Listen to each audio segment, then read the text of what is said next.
આજે બનશે રાઈસ અને તડકા મિક્સ દાળ. તો એકચ્યુઅલી આમાં મિક્સ દાળ મેં લીધી છે બધી, અને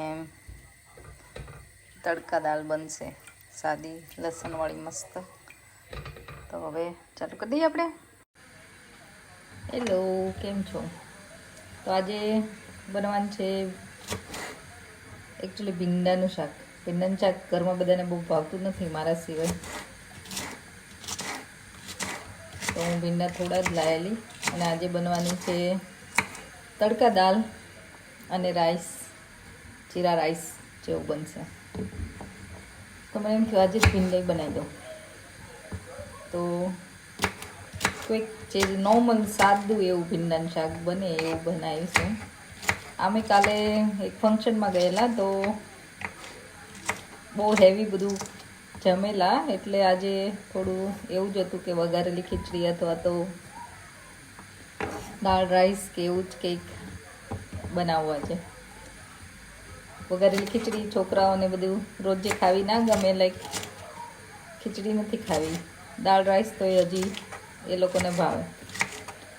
તો મેં કીધું ચલો આજે મિક્સ દાળ મેં મૂકી છે બાફવા, રાઈસ પણ મુકાઈ ગયા છે, એટલે બનશે આજે મિક્સ દાળ અને જીરા રાઈસ અને ભીંડી. તમે ભીંડાનું કેવું કેવું શાક બનાવો છો કમેન્ટમાં મને જણાવજો. હું ભરેલું બનાવું, આવી રીતે કાપીને સાદું ને સિમ્પલ પણ બનાવું, પછી ચણાનો લોટવાળો લાઈક મસાલાવાળું બનાવું.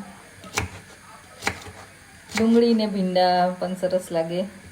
કરકરી ભીંડી બધા બનાવતા હોય છે, અથવા મસાલા ભીંડી બધા કરતા હોય છે. તો તમે કયા ભીંડા તમને વધારે ભાવે એ મને કહેજો કમેન્ટમાં. મને આવું સાદું એકદમ બનાવેલું શાક હોય ને ભીંડાનું, એવું વધારે ભાવે. દહીંવાળું ભીંડાનું શાક પણ ભાવે, જે મેં અગાઉ બનાવેલું જ છે આઈ થિંક. અને ભીંડાની કઢી પણ ભાવે. એકચ્યુઅલી ભીંડાની કઢી પણ સરસ બને. ભીંડાની કઢી ભાવે છે બધાને, અથવા તો ભરેલા ભીંડા બનાવું તો પણ ખાઈ લે.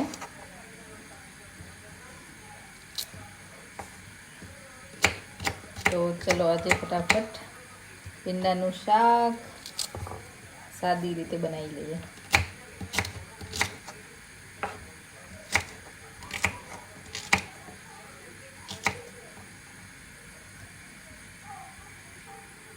કપાઈ ગયા છે, અને હવે આપણે વઘાર કરીશું. સાઈડમાં રાઈસ પણ થાય છે. તો હવે આપણે થોડી રાઈ નાખીશું,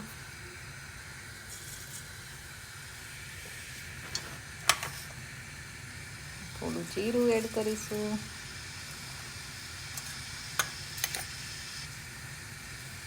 હિંગ નાખીશું, હળદર એડ કરીશું,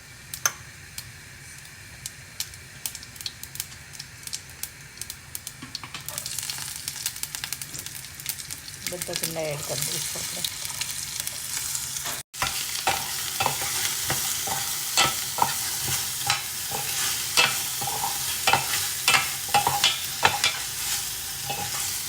હવે હું ભીંડાને થોડી વાર એમનામ થવા દઈશ, ત્યાં સુધી એની ચિકાસ બધી બળી ના જાય.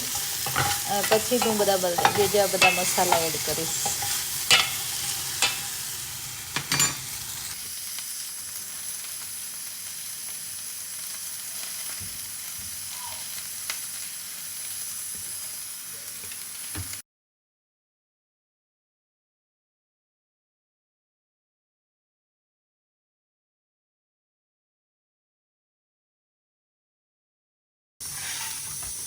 તો ભીંડો થઈ ગયું છે સરસ. જો થોડું આવું મને ભાવે એટલે વધારે થવા દીધો, અને ચિકાસ પણ બધી જતી રહી છે. થોડું ધાણા જીરું પાવડર અને લાલ મરચું અને સોસ નાખીશું.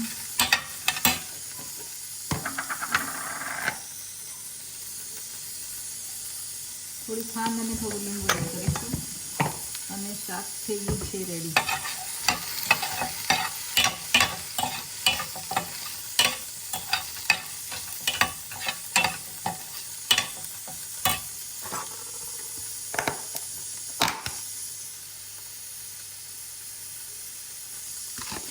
ટેસ્ટ બેલેન્સ કરે ને એટલે જ નાખવાની.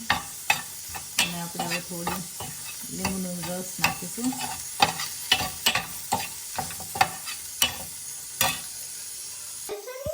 હળદર ન બોલે. હવે દાળ બફાઈ ગઈ છે. આપણે દાળનો વઘાર કરીશું. જીરાથી જ કરીશું વઘાર.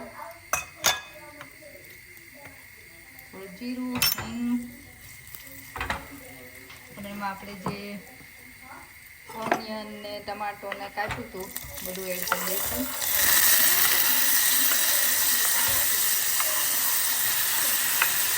અને આદુ ને લસણ અને પેસ્ટ બનાવી દીધું.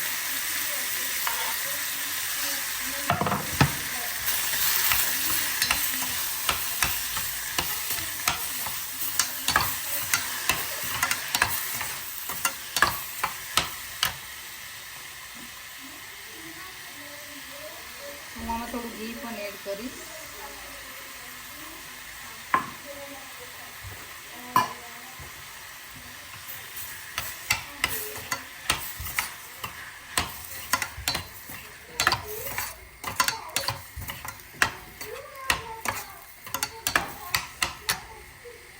હવે આપણે આમાં થોડી હળદર,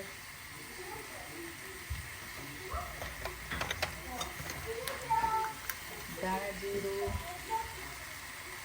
અને લાલ મરચું થોડું એડ કરીશું, બહુ નહીં કરવું. સોલ્ટ જો તમે બાફવામાં એડ કર્યું હોય તો ઓછું એડ કરવાનું.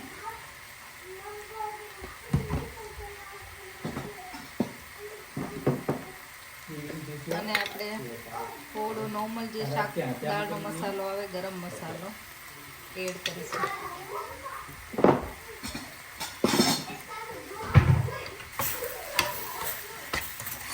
એકદમ સાદો સિમ્પલ જ વઘાર થશે, પણ આમાં ઘી અને લસણની સરસ તમને ફ્લેવર આવે.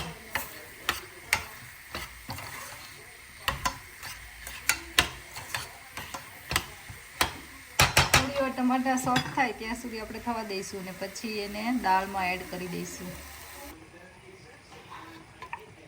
તો જો દાળ સરસ રીતે બફાઈ ગઈ છે અને એમાં મેં થોડું પાણી એડ કરી દીધું છે.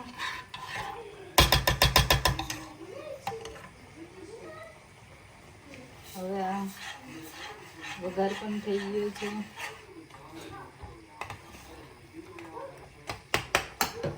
આપણે વઘારમાં એડ કરી દઈશું.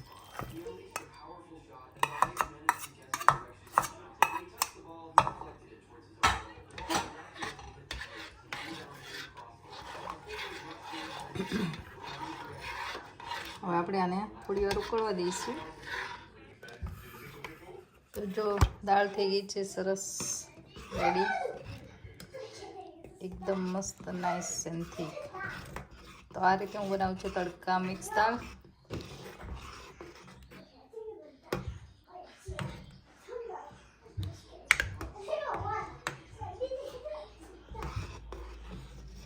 હવે આપણે બંધ કરી દઈશું.